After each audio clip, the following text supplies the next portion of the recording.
Good morning. आज का पाठ है समाज शास्त्र में, आपका है सेकंड पेपर, है ना, द्वितीय प्रश्न पत्र। इसमें से सबसे पहला पाठ क्या है सेकंड पेपर में, सोशियोलॉजी सेकंड पेपर में पहला क्या है, धर्म। ठीक है, धर्म पता है क्या है। धर्म शब्द जो है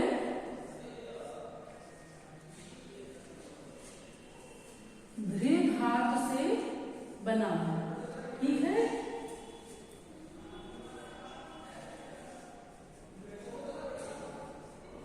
धर्म किससे बना है, भ्रे धातु से बना है धर्म। इसका अर्थ है धारण करना। ठीक है, क्या है, धारण करना, आलंबन देना,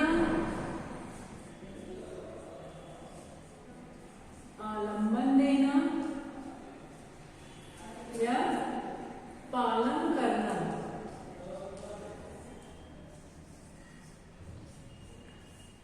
ये हो गया क्या आपका धर्म। ठीक है, धर्म शब्द दीर्घ से बना है। इसका मतलब है कि धारण करना, आलंबन देना और पालन करना। ठीक है, अब हम आपको आगे बता रहे हैं कि जो तत्व सारे संसार के जीवन को धारण करता है, जिसके बिना लोक स्थित संभव न हो, जिससे सब कुछ संयमित, सुव्यवस्थित एवं सुसंचालित रहे, उसे हम क्या कहते हैं, धर्म कहते हैं। ठीक है, ऋग्वेद में धर्म शब्द का संज्ञा अथवा विशेषण के रूप में प्रयुक्त हुआ, जिसका अर्थ है ऊंचा उठाने वाला, मतलब उन्नायक, प्राण तत्व का पालन पोषण करने वाला, संपोषण जिसको कहते हैं, है ना। कुछ स्थलों पर धर्म का अभिप्राय शुभ सिद्धांत एवं धार्मिक क्रियाओं के नियम से भी है। अथर्ववेद में धर्म शब्द का प्रयोग धार्मिक क्रिया, संस्कार करने के अर्जित गुण के अर्थ में प्रयुक्त हुआ है, जिसमें ब्राह्मण के धर्म का अर्थ है धार्मिक क्रिया का सर्वांग स्वरूप। ये धार्मिक धर्म लोक परलोक सुधारने के लिए यज्ञ, तप, व्रत आदि से संबंधित है। ठीक है, अब इसमें धर्म शब्द का अर्थ एवं निहित अभिप्राय क्रमशः विकसित होता गया है, जिसके अंतर्गत वर्ण, आश्रम, राजधर्म, आपद-धर्म, व्रत, तीर्थ एवं प्रायश्चित आदि सम्मिलित है। ये सब क्या है, धर्म के अंतर्गत आते हैं। ठीक है, अब इसमें इसकी परिभाषा जो है, तो डॉक्टर राधा कृष्ण ने अपने अनुसार कहे हैं कि धर्म वह मानदंड है जो विश्व को धारण करता है। इस प्रकार धर्म का अभिप्राय उस सिद्धांत में जिसके समस्त प्राणियों की रक्षा होती है।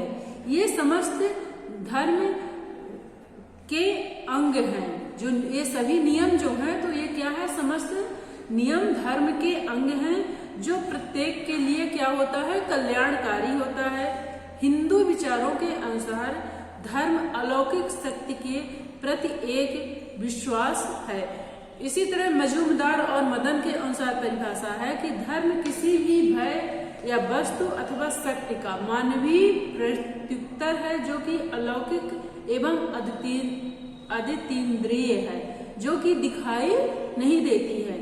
हिंदू जीवन में धर्म के पवित्र रूप के प्रति विश्वास पाया जाता है, जो कि विश्वासों और संस्कारों से परिलक्षित होता है। फिर है धर्म के प्रमुख स्रोत क्या क्या है। ठीक है, तो धर्म के 4 स्रोत माने गए हैं। क्या है, धर्म के स्रोत, धर्म के स्रोत में 4 प्रकार हैं।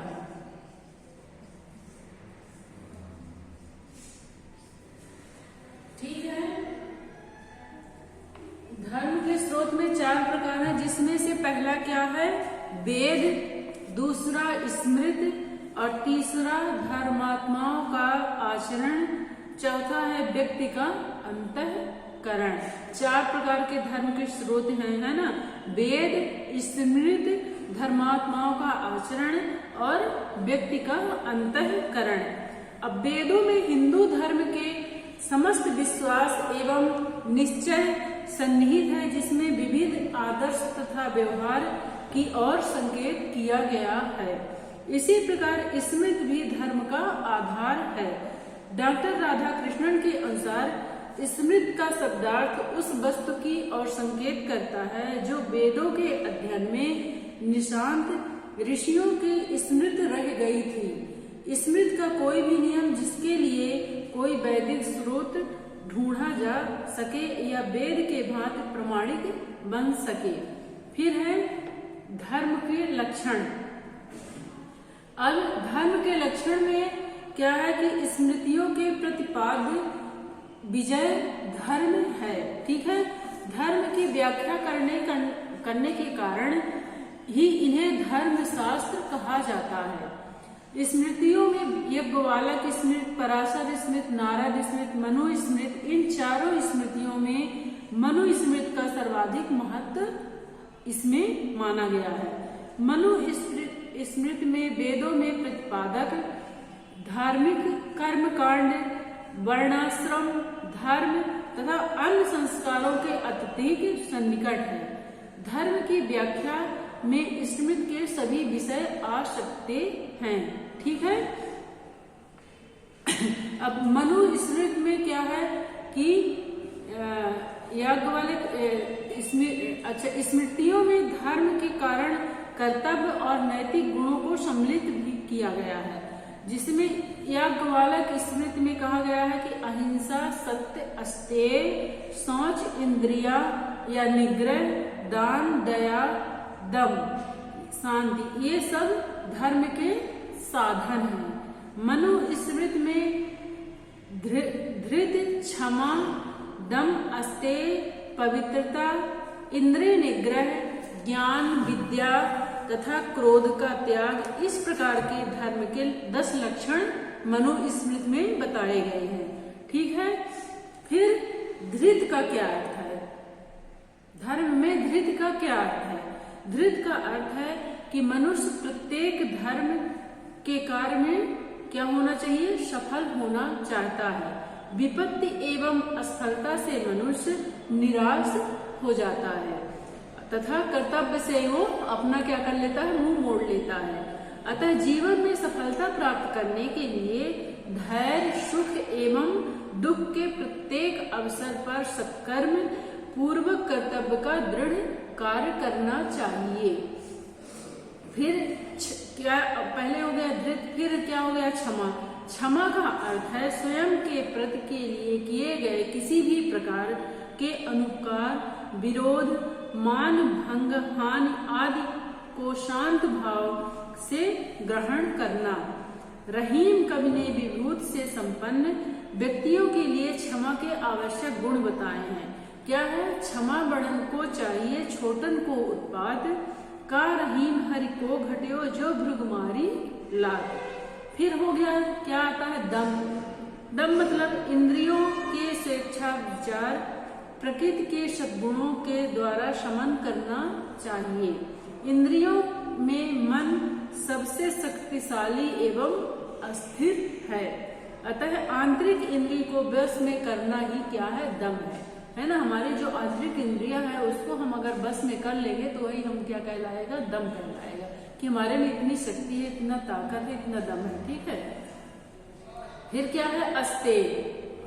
अस्तेय मतलब अन्याय, छल अथवा लूटपाट, दूसरे की धन संपत्ति का अपहरण करने की प्रवृत्ति सामाजिक व्यवस्था के लिए अत्यंत घातक है। दूसरे की धन संपत्ति के प्रति सर्वथा निष्प्रह रहना चाहिए, अस्तेय कहलाता है। मतलब दूसरे की संपत्ति को लूटपाट या अपहरण करने की प्रवृत्ति जो है तो सामाजिक व्यवस्था के लिए अत्यंत घातक है, ये अस्तेय के अंतर्गत आता है। फिर है शौच। धर्मचरण के लिए बाह्य शौच शरीर, परिधान, घर आंगन आदि की पवित्रता एवं शुद्धता तथा आंतरिक सोच, दया, करुणा, सेवा, प्रेम, त्याग आदि ये क्या है, सोच के अंग है। फिर है इंद्रिय निग्रह। इंद्रियां सहज रूप से विषयों की ओर आकृष्ट होकर विषय रस में मनुष्य को क्या करती है, डुबो देती है और क्षणिक सुख का वास्तविक सुख समझकर मानव जीवन के उद्देश्य से क्या हो जाता है, भटक जाता है।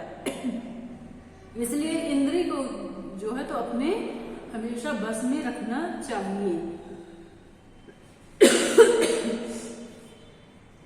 फिर है घी।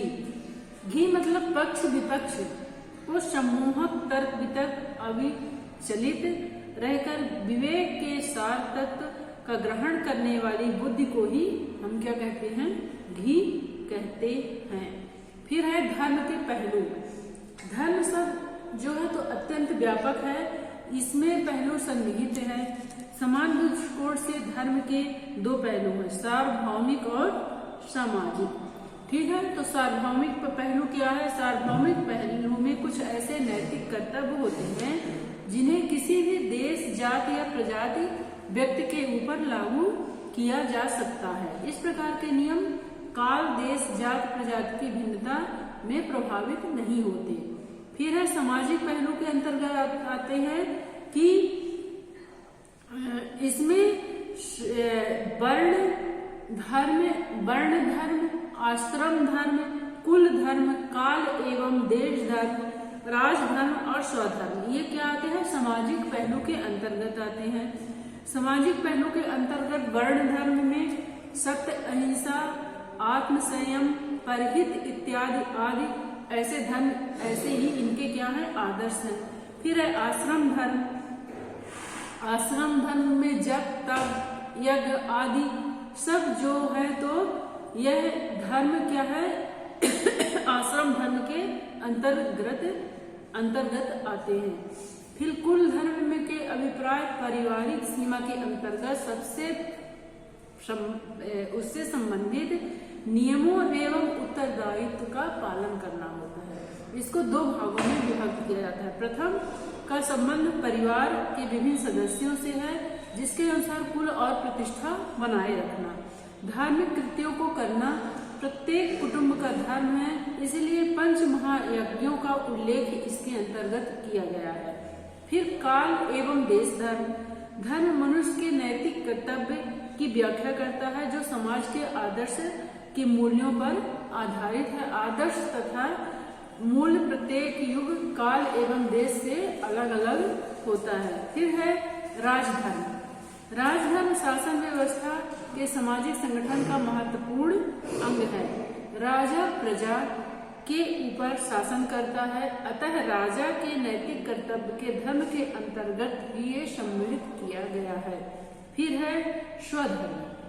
स्वधर्म मतलब स्व से सार्वभौमिक होता है। समाज के प्रत्येक सदस्य पर अपने पद एवं स्थिति के अनुसार आचरण करना एवं कर्तव्य का पालन करना ही स्वधर्म है। ठीक है, फिर हो गया, आगे क्या आ जाता है, धर्म के तत्व क्या क्या है। इनमें से धर्म के अनेक तत्व हैं, जैसे सत्य, अहिंसा, दया, धर्म, संयम, पवित्रता, धैर्य, संतोष, त्याग, जप, तप, यज्ञ, समर्पण, सत्संग तथा मैत्री गण आदि प्रमुख हैं।